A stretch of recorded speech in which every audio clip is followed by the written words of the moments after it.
Selamat pagi Bapak Ibu, saudara-saudara yang Tuhan kasihi. Kita akan mendengar firman Tuhan pada pagi hari ini. Kita akan berdoa terlebih dahulu. Mari kita tundukkan kepala, kita berdoa. Kami bersyukur untuk kebaikan Tuhan sepanjang minggu. Kau sudah memimpin, memelihara baik secara pribadi, keluarga, gereja Tuhan di tempat ini maupun bangsa negara. Bahkan seluruh orang percaya di atas permukaan bumi yang berharap kepadamu. Engkau sudah menyatakan berkat anugerah pemeliharaan Tuhan sepanjang minggu ini. Sekarang kami datang kepadamu, sampaikanlah isi hatimu kepada setiap umatmu, supaya kami boleh berjalan tiap-tiap hari seperti apa yang Tuhan kehendaki. Tolonglah hambamu, biar Roh Kudus menguasainya, juga menguasai setiap saudara kami, baik ada di tempat ini maupun di rumah masing-masing.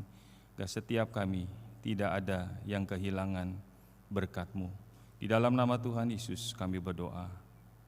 Amin. Silakan duduk Bapak Ibu saudara yang kasih Tuhan. Hari ini kita melanjutkan teks daripada Pengkhotbah pasal 11 ayat 1 sampai dengan ke-8. Tadi sudah dibacakan, saya tidak akan mengulangi untuk menghemat waktu. Saya mau memulai dengan situasi yang terjadi hari Rabu yang lalu, tanggal 14 Juli.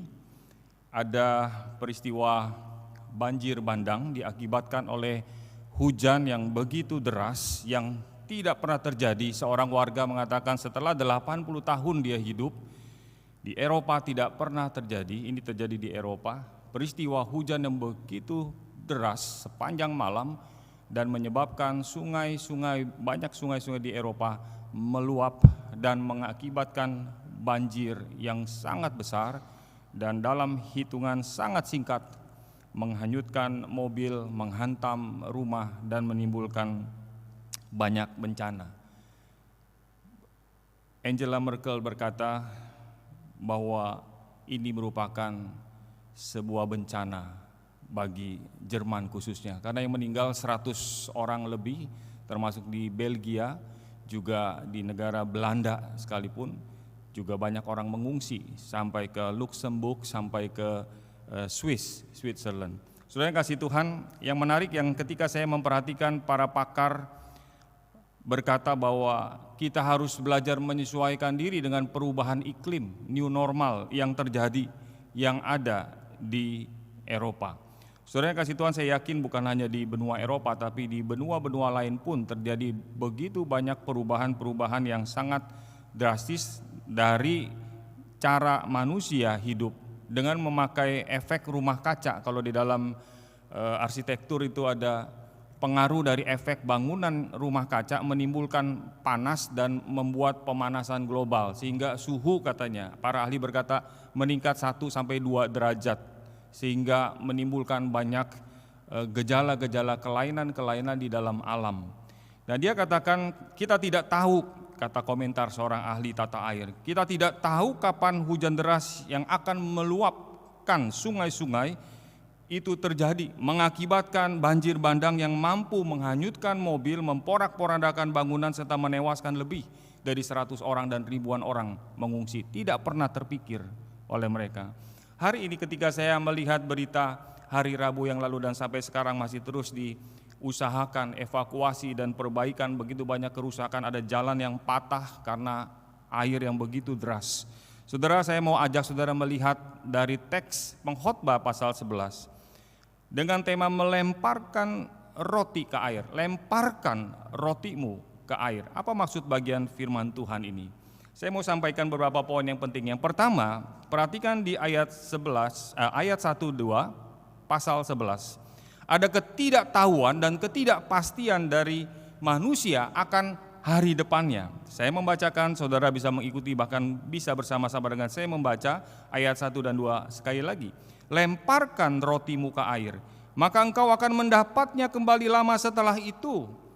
Berikanlah bagian kepada 7, bahkan kepada 8, karena engkau tidak tahu malapetaka apa yang akan terjadi di atas bumi. Persis seperti seorang pakar tadi berkata, kita tidak pernah tahu malapetaka apa yang akan terjadi. Ketika orang sedang tidur nyenyak, tiba-tiba air meluap dari sungai lalu menghantam rumah mereka dan banyak yang hanyut. Ratusan orang mati secara tiba-tiba. Saudara yang kasih Tuhan, di dalam ayat 1 dan ayat 2 ini khususnya ayat pertama, ada 3 penafsiran yang diberikan oleh 3 pakar. Saya mau utarakan supaya saudara punya pemahaman yang utuh tentang ayat ini bicara tentang apa. Ada seorang yang bernama Goethe, kita tahu ini sangat terkenal, berkata begini, ayat ini mau mendorong orang untuk melakukan sumbangan sosial. Jadi lemparkan roti ke air, bicara tentang perbuatlah, lakukanlah bantuan-bantuan sosial. Karena saat melemparkan roti ke air, kita tidak tahu siapa yang akan menikmatinya kelak. Demikian kata Goethe. Jadi Goethe menafsirkan ayat ini, lakukanlah sumbangan, perbuatan sosial, apalagi di zaman pandemik seperti ini. Begitu banyak perusahaan, baik pribadi maupun kelompok, orang-orang tertentu, partai-partai tertentu melakukan bantuan sosial. Ini yang dikatakan oleh Goethe. Ayat ini, kata Goethe, mengatakan tentang lemparkan roti ke air, bicara tentang lakukanlah bantuan sosial. Itu yang pertama. Yang kedua, Delitzsch, seorang pakar penafsir Alkitab, bersama dengan ahli yang lain mengatakan ayat ini menunjuk kepada perdagangan di lautan. Bicara tentang commerce, karena pada waktu roti dilempar ke air itu satu gambaran, lambang tentang perahu-perahu perdagangan yang pada waktu itu melalui laut melakukan perdagangan. Jadi dia katakan lemparkan roti ke air, bicara tentang perdagangan di lautan. Mengambil resiko berdagang mungkin bisa sukses, tetapi juga bisa gagal. Jadi pada waktu Delitzsch dan teman-teman bicara tentang ayat yang pertama ini, dia bicara lakukanlah perdagangan melalui lautan, lewat roti tadi, melambangkan perahu, kapal di tengah lautan. Dia mengutip, Delitzsch ini seorang tokoh pakar Alkitab yang sangat terkenal. Kalau saudara membaca para penafsir Alkitab, Delitzsch termasuk diantaranya. Dia mengutip Yesaya 18 ayat 2 yang berkata, yang mengirim duta-duta melalui laut dalam perahu-perahu pandan mengarungi permukaan air. Jadi sekali lagi dia ada dasar. Tadi pertama Goethe, 2, ketiga Delitzsch, yang ketiga banyak penafsir-penafsir lain yang handal menafsirkan di bagian ketiga seperti ini. Roti di dalam air adalah lambang untuk melakukan sesuatu yang tidak kelihatan. Yang tidak kelihatan dilakukan, yang hasilnya akan diperoleh bukan dalam waktu yang singkat, tapi waktu yang lama. Pada waktu orang membuang air, membuang roti ke dalam air, maka hasilnya, kata bagian ketiga ini, akan mungkin perlu waktu yang lama. Lalu disampaikan lagi, dilanjutkan, alasan melakukannya adalah sederhana, dia bilang. Kata penafsiran ketiga, kita tidak punya cukup pengetahuan untuk memastikan akan hari depan dan berbagai kemungkinan yang akan terjadi. Saya sangat setuju dengan tafsiran yang ketiga ini, bahwa ketika kita melakukan sesuatu yang mungkin tidak dilihat oleh orang, yang mungkin diam-diam saudara melakukan sesuatu, apakah itu pertolongan, kebaikan yang boleh dikecap oleh orang lain yang mungkin saudara dan saya tidak tahu. Mungkin bukan saat ini, tapi minggu depan, bisa jadi bulan depan atau tahun depan, mungkin 10 tahun lagi atau 20 tahun lagi. Ketika ada orang ketemu saudara, dia akan berkata, kalau bukan engkau yang menolong aku waktu itu, kalau bukan saudara menelpon saya, mengingatkan saya, mungkin saya tidak ada di tempat ini. Mungkin saya sudah terhilang daripada jalan Tuhan dan saya tersesat. Tapi karena ada engkau yang puluhan tahun yang lalu saya diingatkan. Saya jadi teringat ada seorang 10 tahunan ketika saya pernah panggil dia, lalu saya sampaikan kebenaran. Pada waktu itu dia antara mau terima atau tidak. Tapi 10 tahun kemudian dia telepon saya. Dia masih ingat peristiwa 10 tahun saudara. Dia telepon saya angkat ketika saya masih tinggal di tempat yang lama. Pak, ingat saya bilang siapa kamu? Saya ini Pak, dia sebut namanya, seorang pemuda. Baru saya ingat kembali 10 tahun yang lalu. Waktu itu Bapak pernah bilang, saya hampir lupa, dia yang ingatin saya.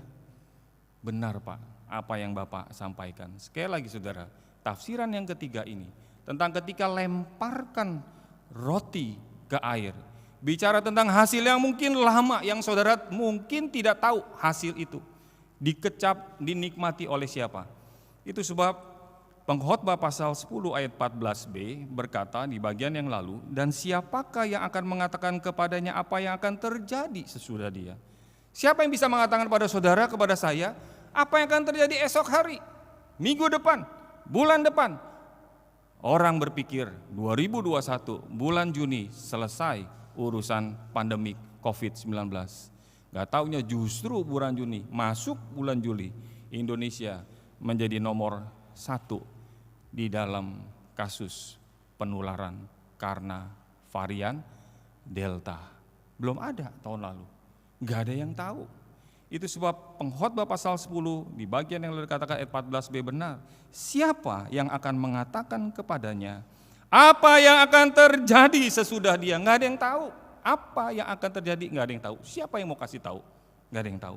Ketidaktahuan dan ketidakpastian akan hari depan diperjelas di dalam ayat yang selanjutnya. Kalau saudara perhatikan di ayat ketiga dan ayat kelima, ada hujan, ada pohon tumbang, ada menabur, ada jalannya angin, ada perempuan yang mengandung. Ayat 3, ayat 4, ayat 5 menggambarkan tentang sebuah ketidaktahuan dan ketidakpastian. Sekali lagi, ketidaktahuan, ketidakpastian diungkapkan dengan hujan, pohon yang tumbang, menabur, menuai, jalannya angin, dan perempuan yang mengandung. Bagaimana gerakan di dalam rahim seseorang? Enggak ada yang tahu. Kalau saudara perhatikan hujan, pohon yang tumbang, mau menyatakan apa saudara? Keterbatasan serta ketidaksanggupan manusia.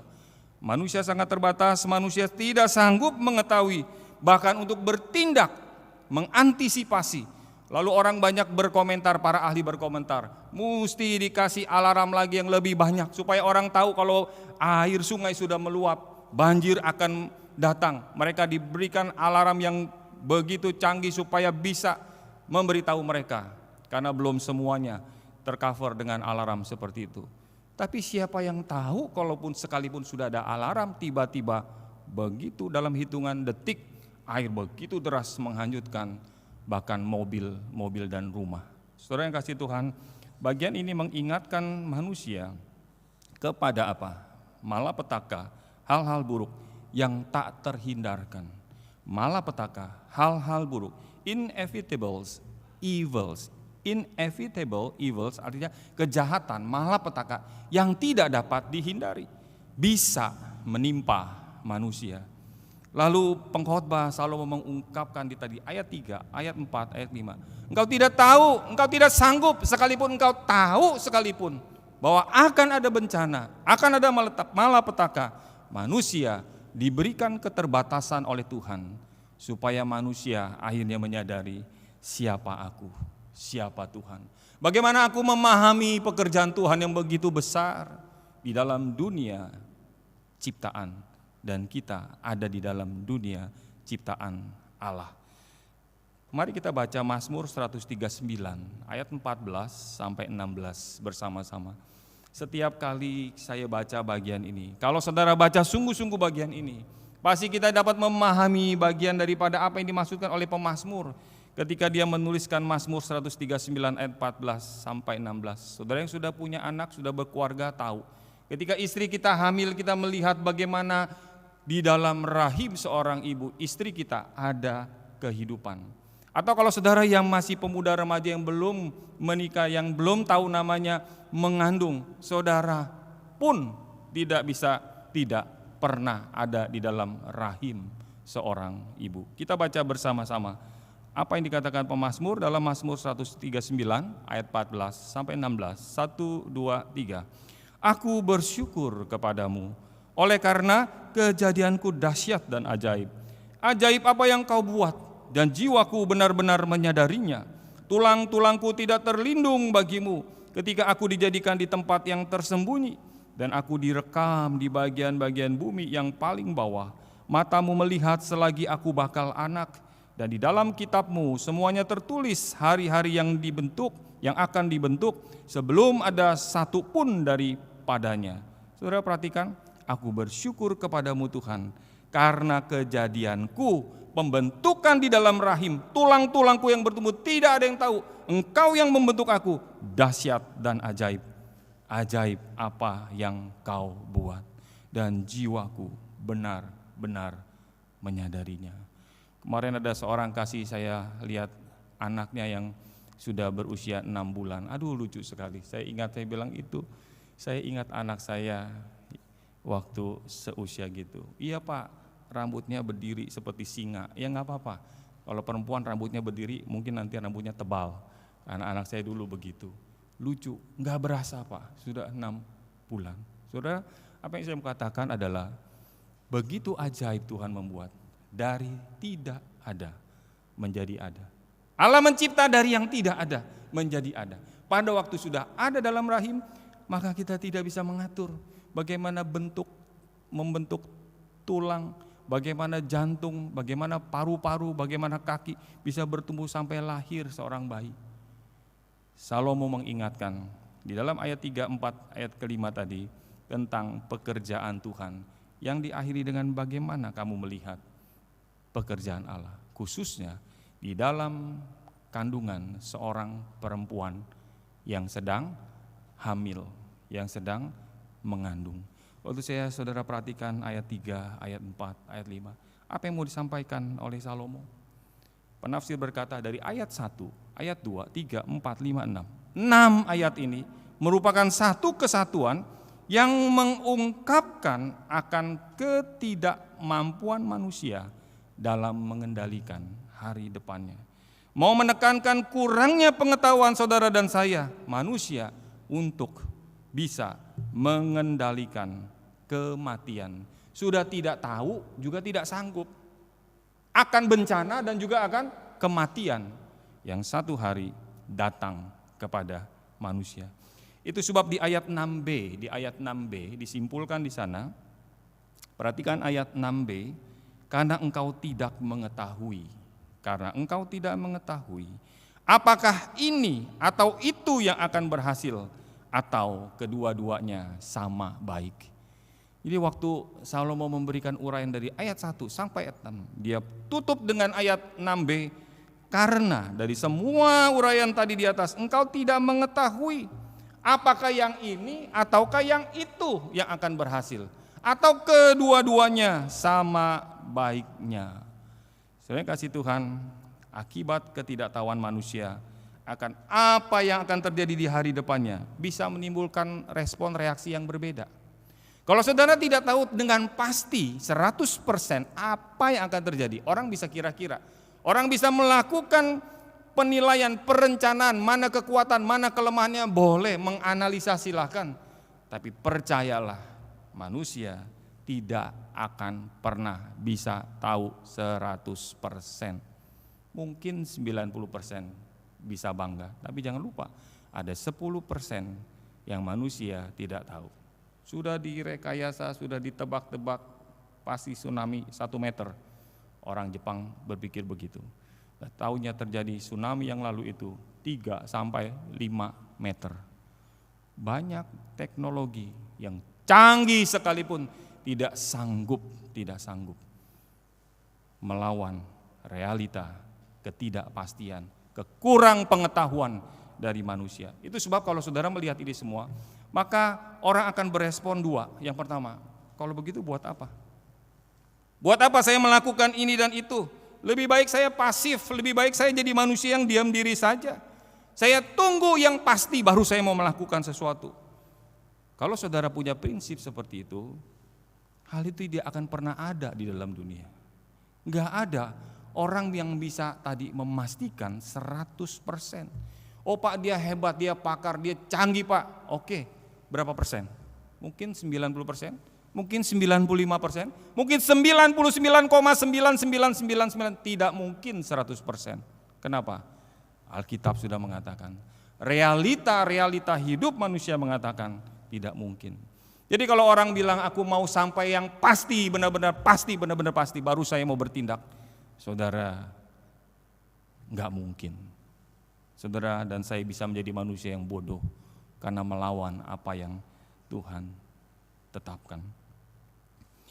Mari kita merenungkan.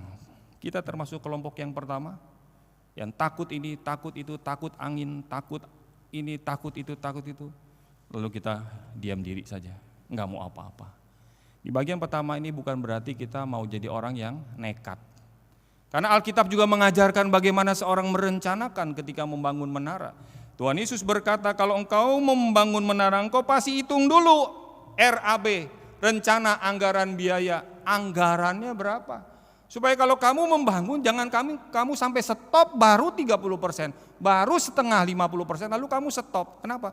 Karena kamu tidak hitung lebih dulu, kamu tidak merencanakan lebih dulu. Itu yang dikatakan oleh Tuhan Yesus. Pasti Salomo bukan maksudkan itu. Tapi kalau saudara perhatikan baik-baik, dari ayat 1, 2, 3, 4, 5, 6 selalu diulang kata senantiasa. Siapa yang senantiasa? Siapa yang senantiasa? Senantiasa itu apa? Always, selalu, senantiasa, terus menerus, pokoknya. Akhirnya orang-orang yang senantiasa melihat ketidakpastian itu, maka orang itu akan pasif, berdiam diri saja. Tuhan Yesus dengan jelas berkata, orang mau bangun menara, dia akan buat anggaran berapa biayanya. Itu artinya apa? Menghitung, merencanakan apa yang ke depan.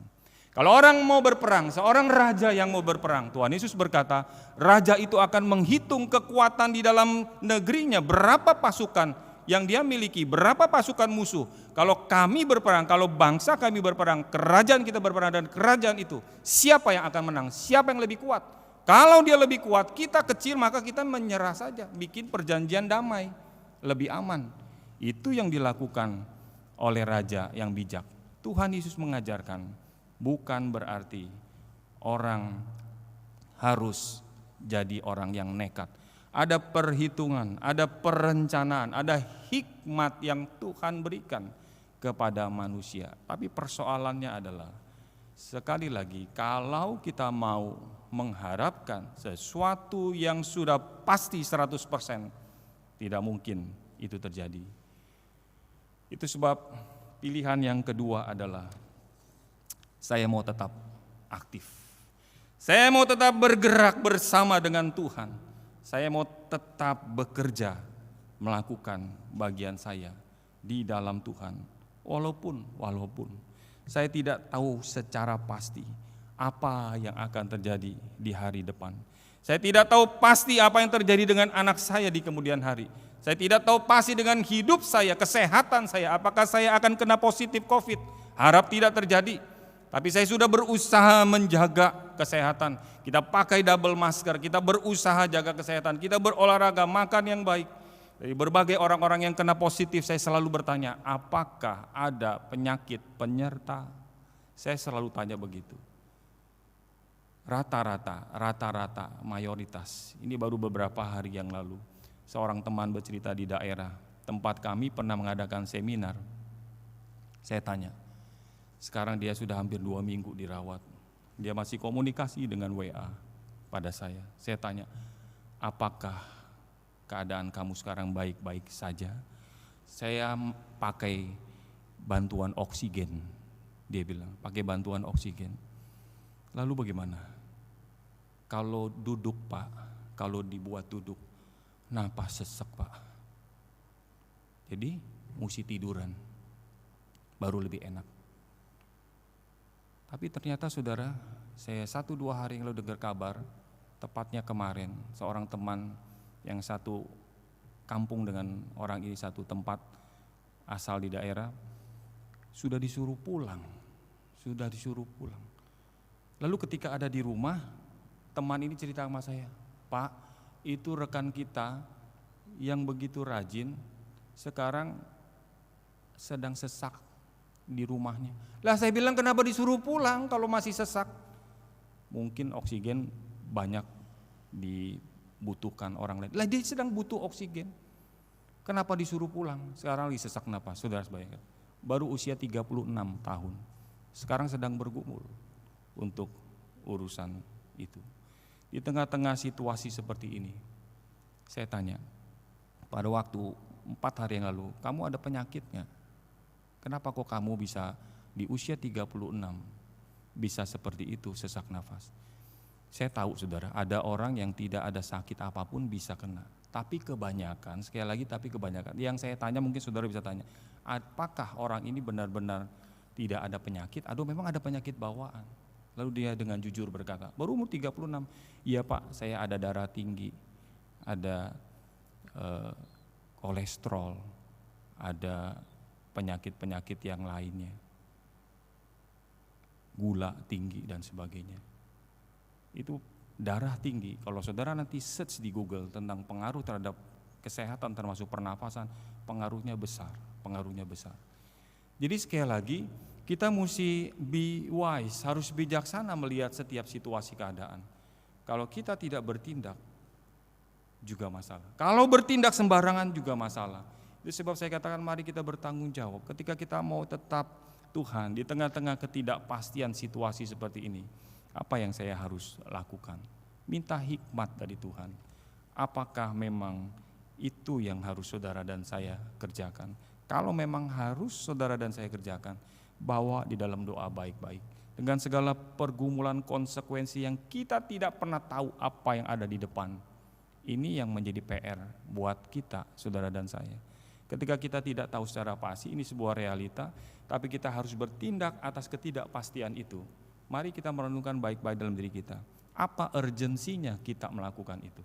Kalau kita melihat ini satu urgensi, satu keterdesakan, satu keharusan, dan kita sudah gumuli di hadapan Tuhan, dengan iman kita berkata, aku berjalan bersama dengan Tuhan. Ini bagian yang panjang sekali dari awal.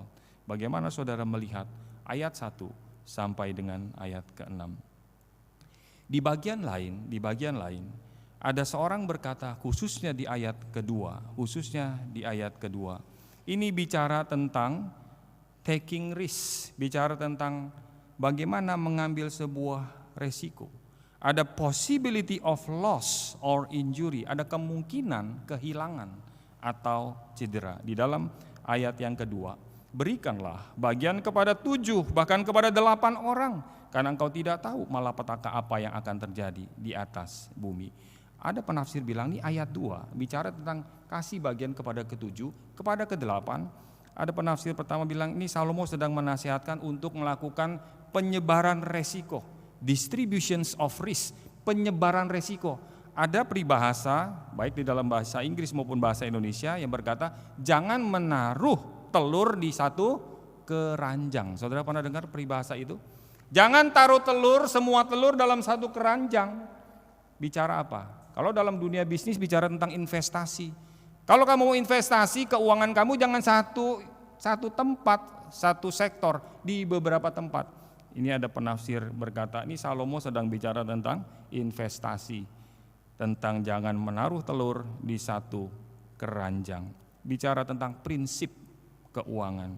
Maksudnya jika bencana datang tidak habis semuanya dalam satu keranjang itu. Tapi yang kedua dia berkata, ini soal kedermawanan, memberi bantuan kepada orang lain. Karena mau menekankan ada pertolongan yang bisa datang pada saat kesusahan.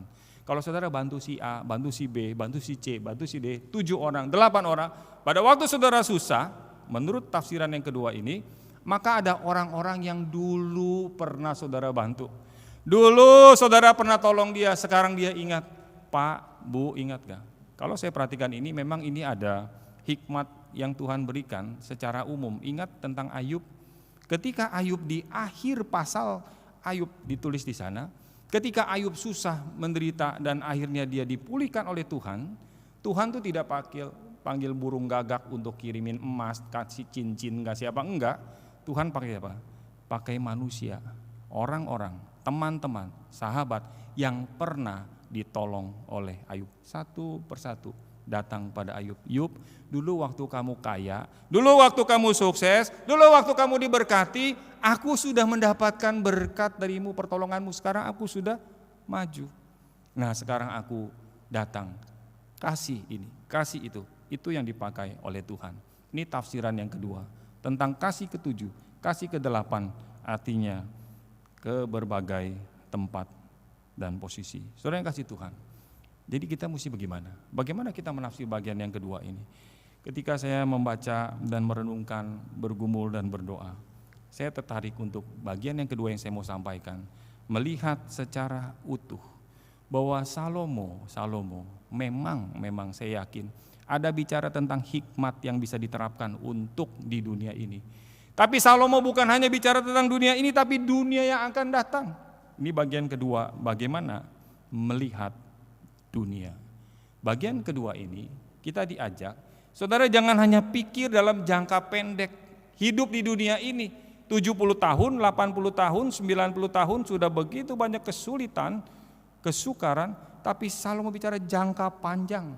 Setelah kita tinggalkan di dunia yang sementara ini, yang hebel ini, di tengah ketidakpastian, ketidaktahuan secara total, mari saudara, mari kita melihat, jangan hanya memiliki pandangan hidup jangka pendek, tetapi milikilah pandangan yang jauh ke depan, yang jangka panjang, bahkan sampai kepada kekekalan. Saya tertarik dengan seorang komentator namanya Iain Profan. Dia berkata, dari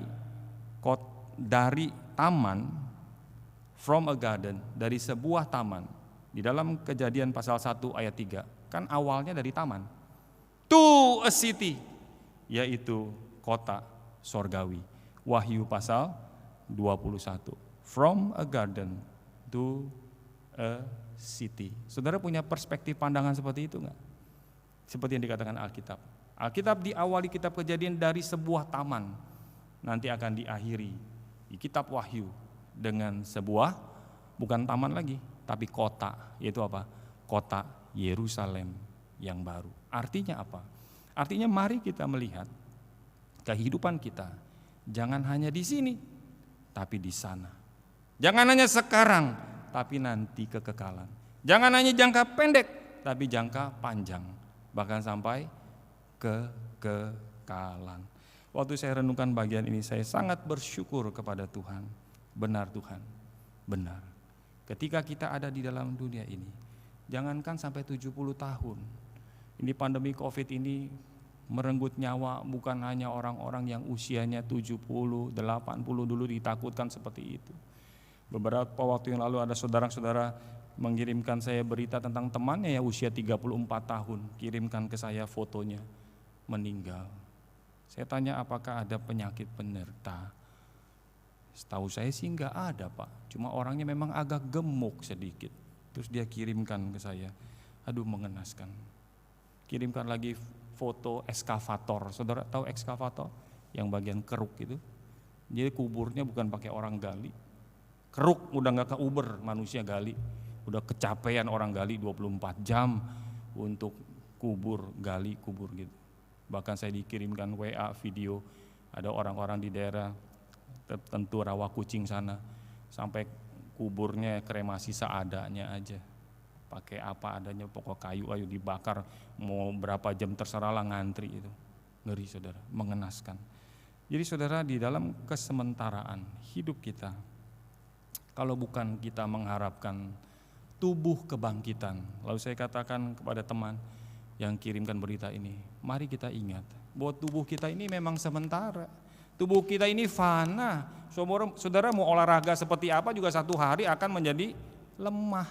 Saudara sehat, kuat seperti apapun, imunitas saudara paling tinggi, satu hari juga anjlok. Itu yang mau diingatkan. Bagaimana kita memiliki bukan jangka pendek yang sementara. Orang begitu bangga, dia sehat 50 tahun, 60 tahun, 70 tahun. Pertanyaannya setelah 70 tahun sehat, bisa sehat terus. Setelah 80 tahun bisa kuat terus. 90 tahun bisa sehat. Enggak ada. Mari kita, seperti yang Salomo uraikan, yang saya coba utarakan kepada saudara, jangan hanya memiliki kesementaraan. Tadi orang menafsirkan tulisan Salomo ini sebagai investasi. Boleh-boleh aja, tapi investasi yang di sini cuma sementara. Kita sudah sampaikan bahwa akhirnya di mimbar ini saya sampaikan, kematian akan menghentikan semua investasi saudara. Semua yang ada di SDB saudara juga tidak akan kita bawa kemana-mana. Kita harus kasih, mungkin yang punya keluarga, kalau enggak ada ke orang lain. Saya tidak ulangi khotbah itu. Hari ini mari kita melihat dunia, saudara, tempat saudara dan saya hidup. Jangan short term, tapi long term. Jangan cuma long term, tapi everlasting, eternal, kekekalan. Baru saudara hidup dalam dunia ini enak. Enak dalam arti bagian yang berikutnya yang saya mau nanti sampaikan. Saudara, saya menyaksikan dan mendengar komentar daripada para historian, para sejarawan tentang para diktator, mulai dari Hitler, Idi Amin, Saddam Hussein, Sekarang di Korea Utara Kim Jong Un, sebelumnya papanya Kim Jong Il, papanya lagi jadi kakeknya si Kim Jong Un, Kim Il Sung. Itu diktator-diktator yang begitu sangat luar biasa powerful dan menganggap bahwa dia adalah Allah. Dia adalah Tuhan yang dapat mengatur segala sesuatu. Kenyataannya, sejarah membuktikan seperti di ayat yang ketiga, satu demi satu bagaimana? Seperti pohon yang tumbang. Seperti pohon yang tumbang. Mereka tumbang satu demi satu. Siapapun pemimpin. Saudara, mari kita melihat dan kita bersyukur kepada Tuhan. Tuhan, aku bersyukur. Aku boleh punya pengertian, pemahaman, percaya kepada Kristus, pemimpin hidupku, yang bukan hanya memimpin dalam jangka waktu hidup di dalam dunia ini, tapi hidup sampai kepada kekekalan. Pemerintahannya, kerajaan Kristus, terus menerus, semakin hari, semakin nyata, pemerintahannya adalah pemerintahan yang kekal. Kalau pemimpin dunia, para diktator tadi menganggap dirinya Allah yang dapat menguasai rakyatnya, bangsanya, satu demi satu tumbang.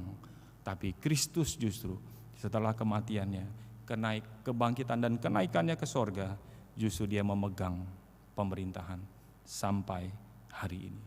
Itu sebab Matius 6 ayat 19 sampai 21 berkata, Matius 6 ayat 19 sampai 21. Mari kita baca bersama-sama. 1, 2, 3. Janganlah kamu mengumpulkan harta di bumi ngengat dan karat merusakkannya, dan pencuri membongkar serta mencurinya. Tetapi kumpulkanlah bagimu harta di sorga. Di sorga ngengat dan karat tidak merusakkannya, dan pencuri tidak membongkar serta mencurinya. Karena di mana hartamu berada, di situ juga hatimu berada. Harta bukan sekedar uang atau materi, namun apapun yang kita bisa kerjakan, apakah itu bakat kita, karunia, talenta, kesempatan, waktu yang Tuhan berikan, aku mau persembahkan bagi Tuhan yang akan bernilai, berinvestasi kekal. Saudara, mari kita bijaksana. Jangan hanya sementara di sini, tapi di sana. Karena kita tidak pernah benar-benar tahu. Yang terakhir, bagian yang ketiga, saya mau mengajak saudara melihat di teks ayat terakhir, di ayat yang ke-7 dan ayat ke-8, tentang sebuah kontras perbandingan antara kehidupan yang ada sukacita di dalam dunia ini dengan kegelapan yang ada di dalam kematian. Ayat ke-7 dan ayat ke-8. Kita baca 1, 2, 3. Terang itu menyenangkan dan melihat matahari itu baik bagi mata. Oleh sebab itu, jikalau orang panjang umurnya, biarlah ia bersuka cita di dalamnya. Tetapi hendaklah ia ingat akan hari-hari yang gelap, karena banyak jumlahnya. Segala sesuatu yang datang adalah kesia-siaan. Perhatikan saudara, di bagian terakhir ini, Salomo, Kohelet, pengkhotbah mengingatkan kembali akan kontras perbandingan, ketegangan antara sukacita di dalam dunia ini. Ada tension, ada ketegangan. Ketika kita hidup di dalam dunia ini bisa bersukacita. Bukan berarti menderita terus, ada sukacita, kita sudah bahas itu. Makan, minum, rumah tangga, cinta. Tapi jangan lupa, diingatkan kembali di ayat 78, ada death, kematian yang akan datang. Maka di sini saudara perhatikan, manusia diingatkan kembali. Kita masih bisa tetap menikmati sukacita hidup di bawah matahari. Jadi ikut Tuhan itu enggak melulu meskipun saya susah menderita dalam dunia. Saya sering nyanyi lagu ini. Karena ada orang-orang tertentu suka nyanyi lagu ini, tuh saya perhatiin. Dia nyanyi lagu ini maksudnya apa ya? Oh, maksudnya dia lagi susah. Kenapa waktu susah aja nyanyi lagu ini? Kenapa enggak waktu senang juga nyanyi lagu sukacita di dalam Tuhan? Ku bersuka cita di dalam Dia, misalkan seperti itu. Kenapa orang suka mengutarakan kesusahan? Ada maksud, saudara. Kalau saudara ketemu orang, mukanya murung terus, susah terus, ada masalah. Kalau ketemu orang itu saya heran, Pak. Kenapa? Dia susah melulu, gak pernah senang. Cerita sama saya pada waktu susah. Waktu senang dia diam-diam aja Pak. Waktu naik gaji, waktu naik pangkat dia diam-diam. Nanti waktu di PHK, waktu susah, waktu rugi dia cerita. Meskipun saya susah, dia susah terus. Terus saya bilang mungkin dia mau minta bantuan sama kamu. Bukan berarti kita tidak boleh susah dan tidak bisa susah. Kita bisa susah, bahkan ujungnya bisa mati. Tapi jangan lupa, hidup di dalam kekristenan sejati juga ada sukacita. Itu sebab di dalam kitab ini diungkapkan dengan sangat lengkap. Di dalam hidup yang sementara di bawah matahari, manusia, saudara dan saya tetap bisa bersukacita. Amin. Jangan mau susah terus. Nah, sebaliknya ekstrim yang kedua. Pokoknya senang terus, nggak ada kesusahan. Nanti kalau kamu jadi orang Kristen, berkat akan naik terus. Nanti helm dilepas, ganti mobil ganti lagi, yang makin mewah. Ini ajaran bukan dari Alkitab. Nggak ada itu kesusahan. Semuanya mau senang terus, sukses terus, maju terus, tokonya tambah terus. Nanti dagangan kamu laris terus. Akhirnya pendeta-pendeta seperti ini laris manis. Laris manis kenapa? Karena senang. Orang kalau dikhotbahin kesepenting kan senang. Tapi waktu diingatkan, ingat ya. Seperti Salomo ini jujur. Dia bicara tentang sukacita hidup dalam dunia, makan, minum, cinta, dan juga hidup dalam dunia ini. Tapi jangan lupa, ada hari-hari yang gelap. Ingat akan hari-hari yang gelap, karena banyak jumlahnya. Gak mau yang ini. Yang gelap gak mau, maunya yang terang. Kita maunya separoh-separoh. Padahal Alkitab kasih semua, yang terang, yang gelap. Kamu ingat di dalam terang, di bawah matahari kamu bisa bersukacita, tapi jangan lupa juga ada hari-hari yang gelap. Waktu saya perhatikan kitab pengkhotbah, sebentar lagi satu pasal lagi kita akan akhiri. Aduh Tuhan, makin belajar kitab ini, aku makin bersyukur kepada Tuhan. Saya harap saudara yang mendengarkan khotbah renungan tiap hari Minggu di tempat ini semakin hidup bijaksana. Jangan jadi orang bebal, jangan jadi orang bodoh. Pertanyaan terakhir, kalau gitu Pak, kalau waktu saya diperhadapkan, jadi gimana dong? Hidup dalam dunia ini atau tinggalkan dunia ini aja? Kita mati aja cepat-cepat. Ini pertanyaan yang susah. Mau hidup terus-terusan di dunia ini atau cepat-cepat mati? Bukan hanya saudara dan saya yang susah menjawab pertanyaan ini. Saya tuliskan Filipi pasal 1 ayat 22 sampai 24, di dalam slide sudah ada dari Filipi 1 ayat 22 sampai 24. Mari kita baca sama-sama. Paulus pun mengalami 1, 2, 3. Tetapi jika aku harus hidup di dunia ini, itu berarti bagiku bekerja memberi buah. Terus dia tanya, jadi mana yang harus kupilih? Dia jawab apa? Tahu nggak Paulus? Aku nggak tahu. Dulu ada seorang murid saya, kalau ingat ayat ini, ingat dengan istri saya, kalau ditanya, kamu tahu ini? Terus dia jawab dengan keras, mana tahu? Dia jawabnya begitu melulu, mana tahu? Ya kan kamu sudah belajar, masa nggak tahu terus? Dia sering jawab nggak tahu, gampang jawab nggak tahu. Tapi Paulus waktu tulis ini, jadi mana yang harus kupilih? Paulus benar-benar, aku tidak tahu. Kalau Paulus saja nggak tahu, apalagi saudara dan saya. Ketika suruh hidup dalam dunia ini atau mati, tinggalkan dunia ini. Tapi Paulus kasih alasannya. Nah, ini alasan yang menarik. Aku didesak dari dua pihak. Aku ingin pergi dan diam bersama-sama dengan Kristus. Itu memang jauh lebih baik. Saudara bisa menjawab dengan diri kita masing-masing kalau ditanya, mana yang dipilih? Mau tinggal di dunia ini terus atau mau mati, mau tinggalkan dunia? Bisakah kita menjawab? Aku didesak dari dua pihak. Aku sih Pak, kalau ditanya nih, inginnya cepat-cepat pergi, diam bersama-sama dengan Kristus. Itu memang jauh lebih baik. Kalau saudara bisa mengucapkan kalimat ini sejujur-jujurnya keluar dari hati saudara, berarti saudara sudah level imannya seperti Rasul Paulus. Yang hidup bagiku adalah Kristus, mati adalah keuntungan. Tapi berapa banyak orang bisa menjawab seperti ini? Paulus berkata, kasih alasan yang terakhir, tetapi lebih perlu untuk tinggal di dunia ini. Karena siapa? Karena aku, karena saya, karena keluargaku? Bukan. Karena kamu, karena orang lain. Saudara bisa menjawab, Pak, saya kalau disuruh pilih, aduh Pak sakit Pak, ini itu, saya mau cepat-cepat pulang. Pulang kemana? Pulang ke sorga. Saya pengen ketemu Tuhan, saya rindu melihat wajah Kristus. Pertanyaan berikutnya, kalau saudara Tuhan belum izinkan, masih tinggal di dalam dunia ini, apakah kita bisa menjawab seperti Paulus? Karena kamu, aku masih memilih tinggal di sini. Walaupun lebih baik sebetulnya aku pergi. Enggak ada apa-apa lagi aku harus perjuangkan tinggal di dunia ini, kecuali karena kamu. Saya mau akhiri mengajak saudara membaca dari satu katekismus yang sangat indah sekali. Nomor 1, Katekismus Heidelberg. Remaja pemuda yang pernah saya kasih katekisasi pernah membaca bagian ini. Tapi mungkin saudara pernah baca dan sudah lupa. Saya mau ingatkan, apa sih yang menjadi penghiburan kita?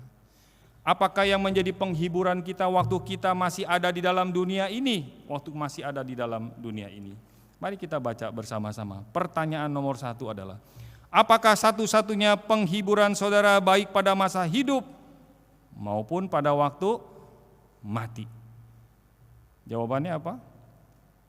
Bahwa aku dengan tubuh dan jiwaku, baik pada masa hidup maupun pada waktu mati, bukan milikku, melainkan milik Yesus Kristus, Juru Selamatku yang setia.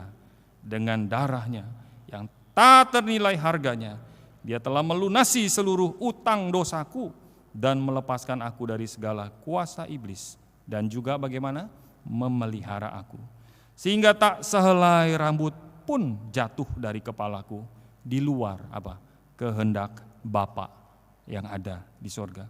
Bahkan segala sesuatu harus berguna untuk keselamatanku.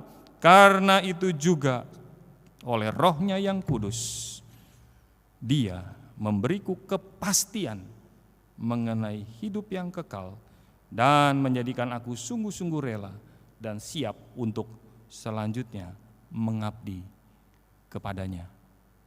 Saya undang saudara bangkit berdiri.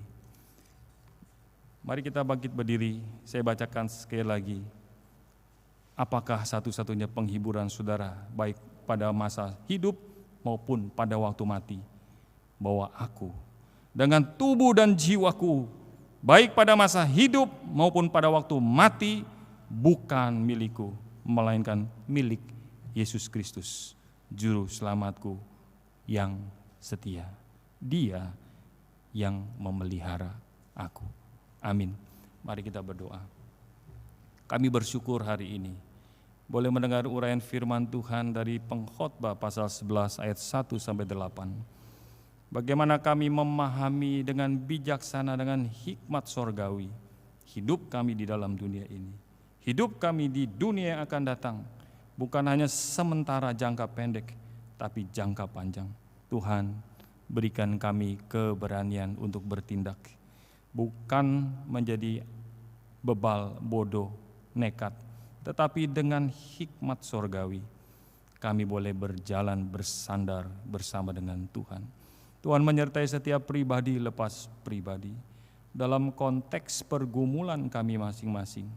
Kiranya khotbah firman Tuhan hari ini boleh menghidupi ketika kami mengambil keputusan yang penting di dalam hidup kami. Tolong kami supaya kami tidak menjadi orang yang malas, yang menunggu semuanya menjadi pasti baru kami bertindak. Karena hal itu tidak akan pernah terjadi. Tapi ajar kami untuk bertindak dengan hikmat sorgawi, menilai segala sesuatu, menggumuli di hadapan Tuhan, dan kami boleh mengambil tindakan. Terima kasih Tuhan, terima kasih. Kami bersyukur buat hari ini. Demi Kristus kami berdoa, mengucap syukur buat berkat firman Tuhan. Amin.